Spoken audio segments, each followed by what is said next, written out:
know how to recognize the very subtle and often very faint difference between ground noise and a deep gold nugget. You could easily walk over the only one close to the surface in the area and be totally unaware of its existence. Which brings me to probably the most important aspect about treasure hunting, or the rule that comes before any other rule about metal detectors, and that is to experiment and learn your detector. Nothing is worse than spending hours of looking and finding no real good targets, only to discover later that the settings was wrong, or something simple like the batteries have gone flat in your detector. The other problem is that we often have preconceived ideas on where we might find stuff, but the reality can be quite different. There's an old but very true saying that when it comes to finding gold, that gold is where you find it. Every area is different. Some areas are completely barren, and some areas have huge gold nuggets just lying there for the taking. And often the only way we can confirm the presence is through experimentation, time, or testing. And other areas only have traces of gold and are not detectable, and some areas have patches within patches where gold is even present. In the world of treasure hunting, the last thing you need is frustration, and the better the odds of finding what you're looking for, the more motivation you will have to continue with the hobby. Some areas offer opportunities for detector operators to find gold close to the surface, in drifts, or straight out of the outcrop itself. This is known as coarse alluvial gold, or large pieces found in the ancient drifts or reefs. If you believe that luck is the biggest factor, then why bother spending so much time looking? It seems to be only the lucky people that find it. It's not true.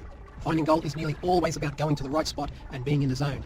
But the rules of finding gold in these areas are reasonably consistent, and the majority of gold which is found according to the distribution of weight rule.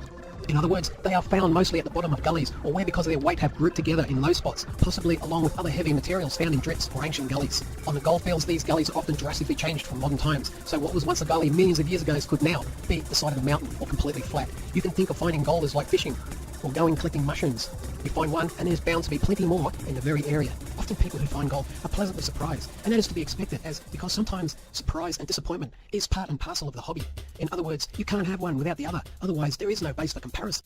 I believe the key to most treasure hunters' success is that they learn to ignore the disappointments, as there are often many, but keep the pleasant surprises in memory, and this is used as motivation to experiment and keep searching for the bigger surprise, much in the same way as a fisherman is always looking out for the big fish or the one that got away. My experiences in treasure hunting astonish me never ending, because I always expect another coin, fishing sinker, or even a piece of foil when out pops an 18-karat gold ring, or even a nugget. So the rules that I have mentioned here serve as a guide only, and one should always be open to learning new things and experimenting with new ideas. One of the pleasant surprises with finding gold and jewellery on the beach is that 18-karat and above always comes out in great condition, and even looking more like 24-karat, as the salt and acids in the ground will not even tarnish gold in its pure form. Old 9-karat jewellery is often quite deteriorated, and you can clearly see the maker's join marks, and if you apply any amount of pressure on them with your fingers, for example, they will break into many pieces. Relatively pure gold, which is found in the ground, has survived since the beginning of time because it's almost totally invincible. Often the only visible evidence gold has changed over millions of years is that you can find it worn, well-rounded and smoother. Another interesting point to remember about detecting in high traffic areas like beach sands is that it's always a good idea to take a bum bag or rubbish bag with you so you can put all the rubbish into. The idea is to remove all the rubbish and later place it all in the council-provided bin before you're finished detecting. You will not only be encouraging the wildlife to return to the area by removing poisons like lead from sinkers or batteries or chemicals from disposable batteries, but if you decide to return to the area, you won't have to waste time and effort digging the same target, and often under all that rubbish lies the gold items. Surprises can be had on the gold fields as well. Often it's dig up rubbish, rubbish, rubbish again, more rubbish, then bang, out pops a nice piece of yellow, and often from the ground that only seems to contain dirt and stones and seemingly totally out of place. In fact, I have found that most of the time I end up with just one stone in my hand, which seems somewhat heavier than the others. So it's a kind of disbelief and carelessness. I often pop a heavier stone in my mouth to see if it reveals the yellow colour that I'm looking for, and often really wonder how that got there. Often the next thought is the question, are there any other in the ground around like this? And yes, there nearly always is, especially the smaller pieces of gold. And once you find it, you are pretty much hooked, and you'll learn to be more careful in your searches. I think we might find something nice here. Maybe a couple of ounces. Certainly possible. Rule number 1 in the goldfield areas is to keep out of the light drift areas, as they are rarely more than a waste of time. You can tell the light drift areas because they are dominated by fine light earth and items like silver foil. I thought I'd show you the size of some of the holes here. Rule number 2 is know what gold sounds like in heavily mineralised ground. Even though the small pieces of gold are more common and easier to find, the fact is that they are more difficult for the detector to tell the difference between smaller pieces of gold and patches of concentrated minerals in the ground. A gold nugget, or at least a small one, always sounds like a lump in the ground, very closely resembling a piece of lead. The other factor which determines success is that although there are patches of ground in the goldfield areas which contain gold, it is only the very small patches within these patches where gold can be found, on the surface or close enough to the surface to be found with a metal detector, and often there is a layer of topsoil on the surface which hides from the eyes what actually lies below. In other words, for those old-timers who initially discovered gold pieces on the surface in these areas, it was literally a complete surprise to them. 5 minutes ago, found a little nugget. I was going to leave it. Sounded like rubbish. Unbelievable. Just open your hand up and get a look at it.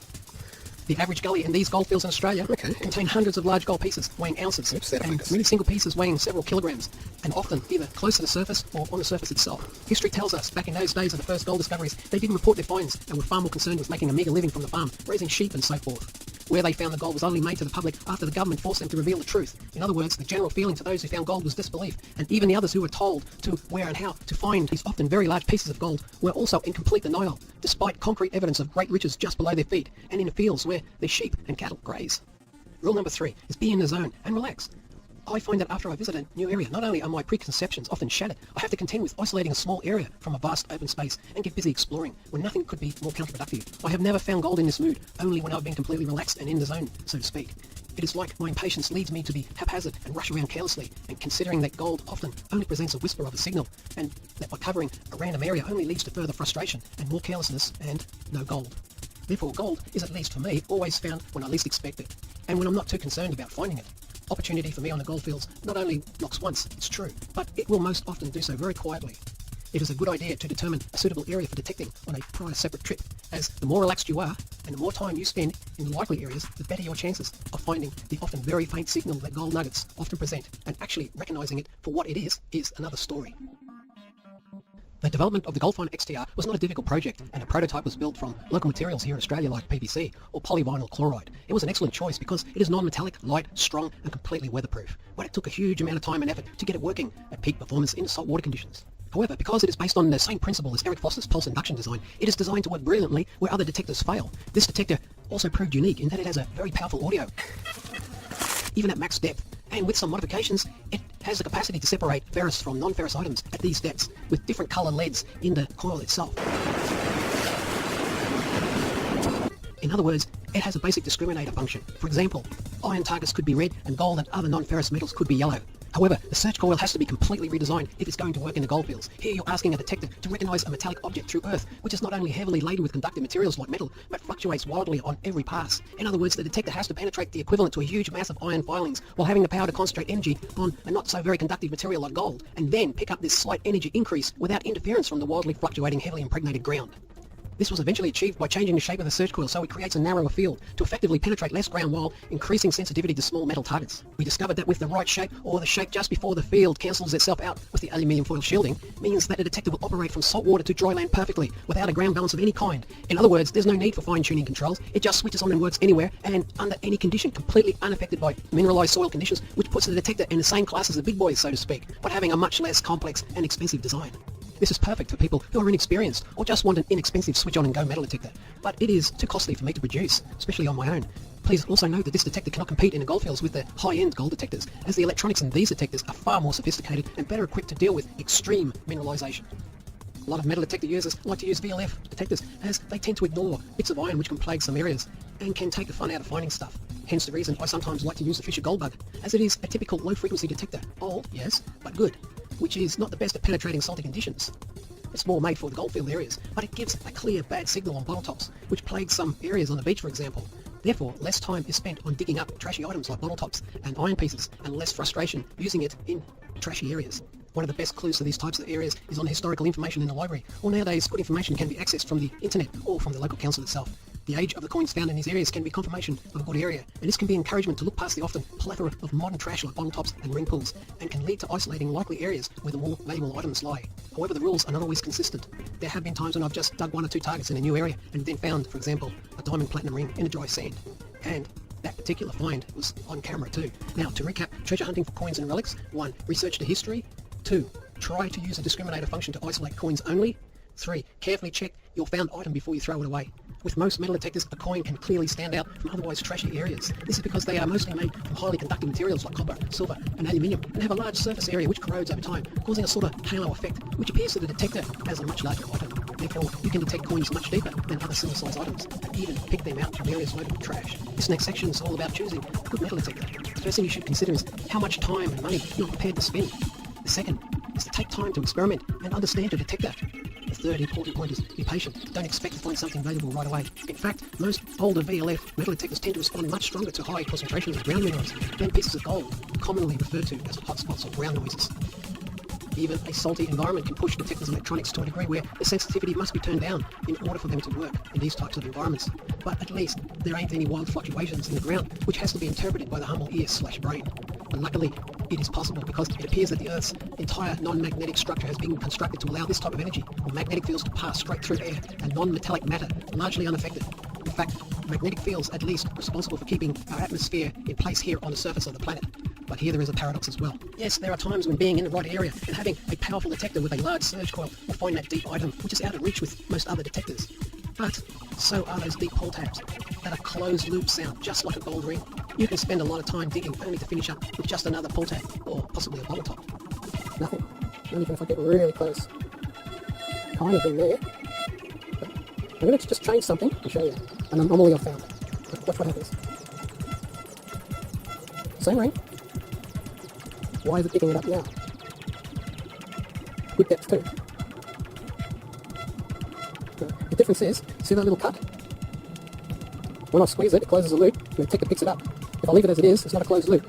Won't pick it up. 3 important aspects of detecting ethics. 1. Don't go places where you're not allowed to be in. 2. Fill in all holes after you are finished. 3.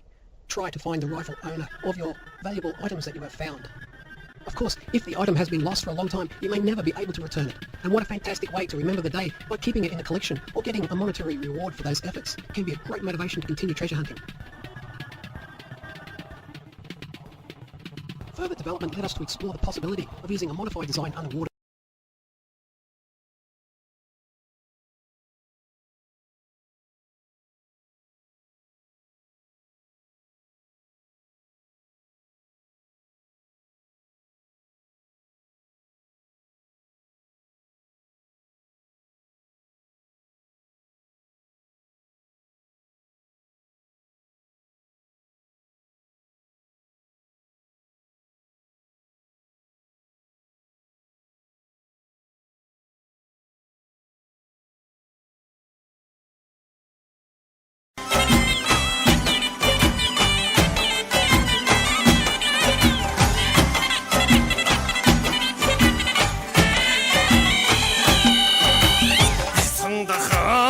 蹭得很，人能得很，人能得很，花大得很，花大得很，骚情得很，骚。